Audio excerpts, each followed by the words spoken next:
अनहोनी को होनी कर दे, होनी को अनहोनी।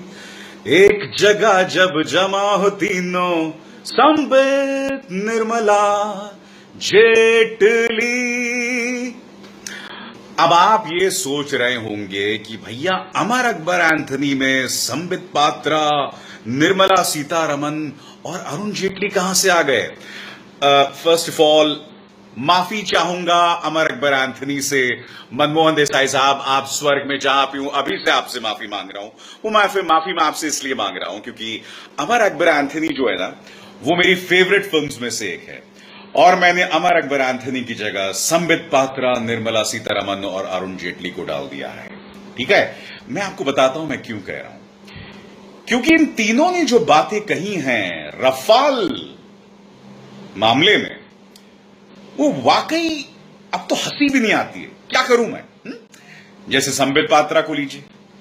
संबित पात्रा कहते हैं कि राहुल गांधी जो बात कह रहे हैं उसे पाकिस्तान में शेयर किया जा रहा है, पाकिस्तान उसको बढ़ावा दे रहा है। यार, ये तो मैं समझ नहीं पा रहा हूं कि मोदी जी ने भी गुजरात चुनाव के दौरान कहा था कि पाकिस्तान के साथ farmer vice president Hamid Ansari मिले हुए हैं, मनमोहन सिंह मिले हुए हैं, पूर्व सेना प्रमुख मिले हुए हैं, क्योंकि वो उनकी हाई कमीशन की एक मीटिंग में गए थे, तमाम चीजें।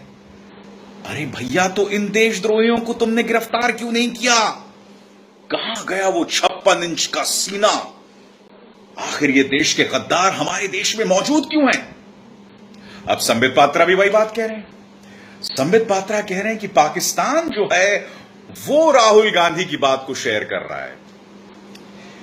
एक तो भैया पाकिस्तान की जितनी चर्चा पाकिस्तान में नहीं होती, बीजेपी उससे ज्यादा यहां कर देती है। कभी कभी तो मुझे शक होने लगा है कि पाकिस्तान का जो पर्यटन विभाग है उसमें और बीजेपी में कोई सांठगांठ तो नहीं है, क्योंकि ऐसा लग रहा है कि बीजेपी चाहती है कि पाकिस्तान में भारतीय जाएं। क्योंकि देखिए, आधे भारतीयों को तो ये लोग पाकिस्तान जाने की बात कहते रहते हैं, go to Pakistan you bloody anti national. आगे आधे लोगों को तो पाकिस्तान जाने की बात कहते हैं, और अब अपने विपक्ष के नेताओं को भी पाकिस्तान भेजने की बात कहते रहते हैं।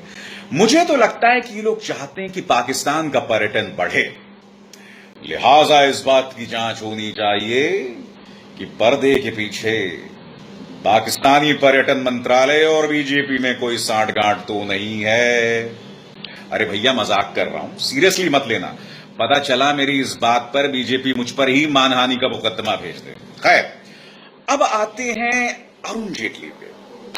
अरुण जेटली कहते हैं कि वो जो बुड़बक है ना, फ्रांस का पूर्व राष्ट्रपति फ्रांसवा ओलांद, ये और राहुल गांधी मिले हुए हैं। अरे भैया, जिसे तुम पप्पू बताते हो और बकौल अरुण जेटली क्लाउन प्रिंस, यानी कि क्लाउन प्रिंस का मतलब जानते हैं ना, जोकरों का राजकुमार या जोकर राजकुमार। तो जब क्लाउन प्रिंस कहते हैं आप इसे, तो क्या उसके तार फ्रांसवा ओलांद के साथ जुड़े होंगे? मतलब इन दोनों के बयानों पर आप गौर कीजिए, ये भूल जाइए इन्होंने क्या कहा। मुझे तरस इन दोनों पर नहीं आता, नाराजगी इनसे भी नहीं है। मुझे हैरानी आप लोगों से होती है, इस देश की जनता से। सामने वाला न जाने कितनी बकैती करता है, कितनी बकैती करता है, मगर जो आपका एपेटाइट है ना यानी कि आपका जो हाजमा है, आप सब कुछ निगल लेते हैं और पेट भी खराब नहीं होता है। क्योंकि देखिए, पिछले 4 साल से हो क्या रहा है, हमें कुछ भी खिलाया जा रहा है। कच्छू खिला रहे हो भैया, कच्छू खिला रहे हो, मगर कच्छू असर नहीं पड़ा था मेरे पिटवा को। है? हमारी तबीयत फिर भी मस्त रहती है। अब पप्पू कहते हो और दूसरी तरफ कहते हो कि उसके इंटरनेशनल लिंक्स हैं, पाकिस्तान से लिंक्स हैं। आपने क्या देश की जनता को वो समझ रखा है? वो कौन सी फिल्म थी वो विद्या बालन की, हैं? कौन सा सल्फेट, मैं नहीं बोलूंगा। खैर, अब आते हैं निर्मला सीतारमन की बात पे।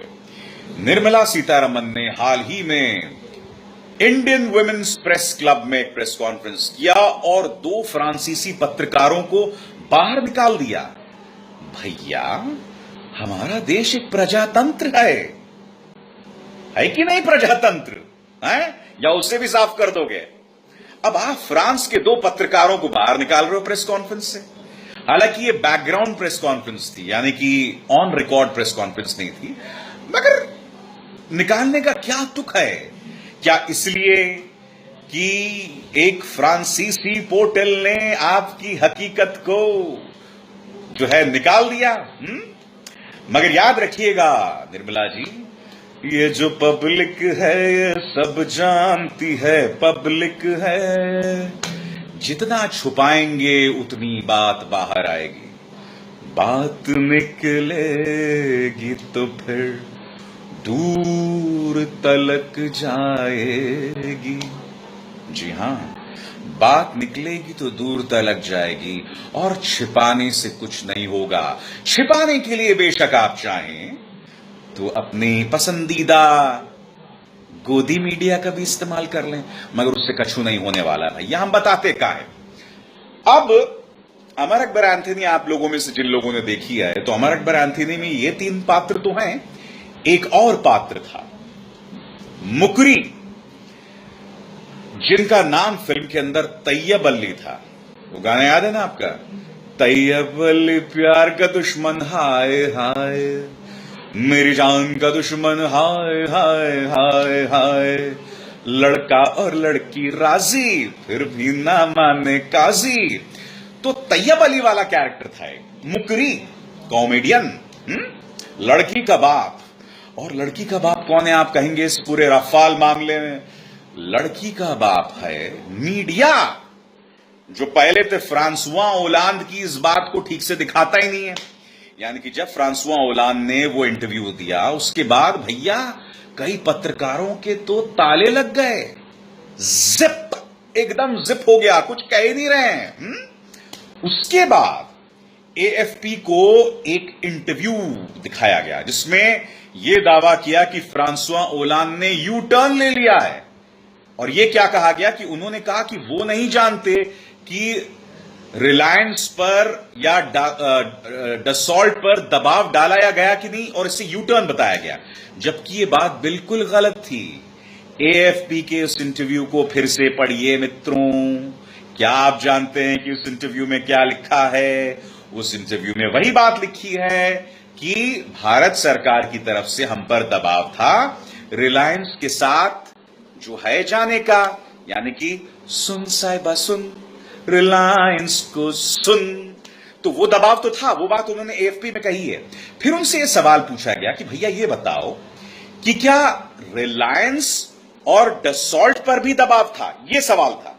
तो उसके जवाब में उन्होंने कहा कि इस पर मैं कुछ नहीं बोल सकता, ये बात आप डसॉल्ट से पूछिए। ये बात कही थी।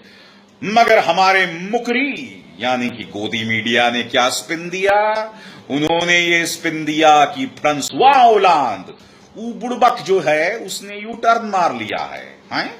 यू टर्न मार लिया भैया, यू टर्न नहीं मारा है, समझा करो तुम। और ऐसा है ना कि ये जो आप बार बार प्रोपेगेंडा करते हैं, क्या समझे जनता को कि हम शिकारपुर के रहने वाले हैं। वैसे भैया जो शिकारपुरी हैं बुरा मत मानना, ये दरअसल मैंने डॉन की फिल्म का डायलॉग का इस्तेमाल किया था, उसमें अमिताभ बच्चन भी यही कहते हैं, तो मुझे लगा भैया शिकारपुर में खास किस्म के लोग होंगे। खैर, तो शिकारपुर की जनता को सलाम। मगर जैसे कि कुछ देर पहले मैंने कहा था ना कि आप जब बार बार हमें वो बनाने की कोशिश करते हैं, तो स्पष्ट कर दूं कि हम इतने बड़े सल्फेट भी नहीं हैं जितना आप सोचते हैं। समझे? का नहीं समझे? तो भैया बात को जैसी की तैसी पहुंचाइए, क्योंकि देखिए हो क्या रहा है दोस्तों, और अब मैं यहां सीरियस हो जाना चाहता हूं। हो क्या रहा है कि पहले क्या होता था, जब सरकार की कोई गड़बड़ सामने आती थी ना, तो सरकार के हर कदम को परखा जाता था। मगर अब मीडिया लगा पड़ा है सरकार को बचाने के लिए। मीडिया का बहुत बड़ा तबका, मतलब ये मान के चलिए 99% या 95% मीडिया लगा पड़ा है सरकार को बचाने के लिए। अब ये हम ये समझ ही नहीं पा रहे हैं भैया ऐसा क्यों है, मगर बचाने में लगे हुए हैं। और जो गलतियां भी आ रही हैं उससे दिखाया नहीं जा रहा है। तो भैया क्या कहें, जिसकी जो श्रद्धा। मगर एक बात याद रखिएगा, वक्त जो है ना वो भूलता नहीं है, वो वक्त याद रखेगा। और इस वक्त को भी याद रखेगा जब कुछ लोग खामोश हो गए थे, क्योंकि कुछ लोग तो हैं जिनकी आवाजें आपने बंद करने की कोशिश की, मगर वो अब भी मुस्कुराते हुए गुनगुनाते हुए बात कर रहे हैं। क्योंकि आप मंच छीन लीजिए, आवाज तो नहीं छीन सकते ना चचा, क्यों? और हां चचा, एक बात याद रखिएगा, ये जो आप बार बार कहते हैं ना, जैसे अभी हाल ही में मोदी जी ने कल रैली में क्या कहा कि कांग्रेस ने मुझे हर गाली दे दी जो डिक्शनरी में है, मगर आप जितनी गाली देंगे, जितना कीचड़ करेंगे, कमल उतना ही खिलेगा। मोदी जी, आपका सीना 56 इंच का है, ये विक्टिम कार्ड खेलना छोड़िए। हर बात पर ये मेरे पीछे पड़े हैं, वो मेरे पीछे पड़े हैं, यह आपको शोभा कतई नहीं देता है नू। हां जी, तो ध्यान रखिएगा हमारी इस बात का। खैर, हमारा तो मकसद था कि गुस्ताखी नुमा अंदाज में आपको ये बात कहने की।